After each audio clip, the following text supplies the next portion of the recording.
Rob Sandoz.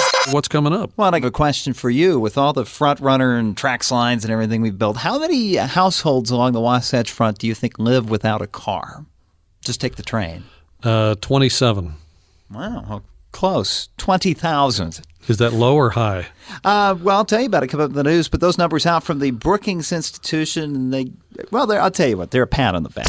Up through the night of the September 19th wildfire. In the midst of this disaster, when our residents are feeling so powerless, that really the only measure of comfort we could offer them at that point was knowledge. So she teamed up with a volunteer blogger from Be Ready Harriman. So I was bringing information back from the EOC, the Emergency Operations Center. As soon as I had it, bringing back the updates to her, and she was tweeting them out. Yeah, there was quite a lot of water flowing out of there. He lives just 3 doors down from the 10-foot deep hole where crews were sawing on the pipe through most of the day. We were lucky. It came up just on our sidewalk. Seemed like most of it went south. City workers spraying off sidewalks and vacuuming with this truck for blocks.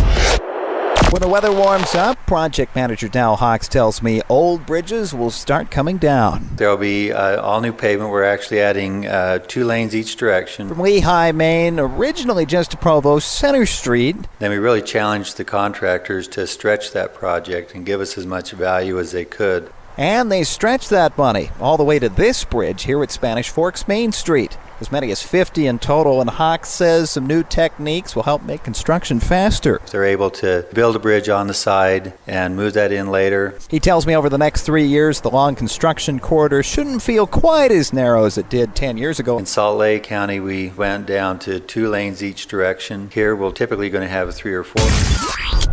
Please keep clear. Right now, passengers walk to A gates and B gates via spokes from a central point, but that creates corrals, which planes have to back out, and that causes delays. The new plans show 3 new concourse buildings, which planes can roll all the way around, but to get passengers to these islands, an underground people mover. The number one priority in the express lane is still carpools. But there aren't enough carpoolers right now, UDOT traffic engineer David Kennecom tells me. What the electronic system does is allow us to use any unused capacity in the express lane. An overhead scanner will bill drivers, depending on how far they drive solo. It's a little electronic device about the size of a credit card. Carpoolers will still be able to use the lanes for free. You'll be able to disable it so it doesn't read it. You're in a carpool, you wouldn't have to pay.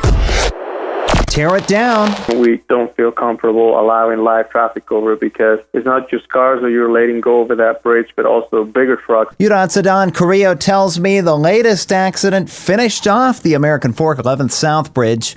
It's 40 years old, not tall enough, and trucks have been hitting it all year. Because it's gotten hit so many times, we were already planning on demolishing it this fall. Now, you and I already know that Utah is up there for road rage. But News Radio 1010 WINS in New York is now worried about a new problem that's showing up in Manhattan called sidewalk rage. Yeah, psychologists in the Big Apple say they're seeing aggressive behavior on the busy walkways of Manhattan and that they're similar to what we already see on the freeway. They're calling it intermittent explosive disorder. Some people in New York even admit they have the problem. And they say it's all about speed. The average New Yorker walks at a brisk 4.4 feet per second.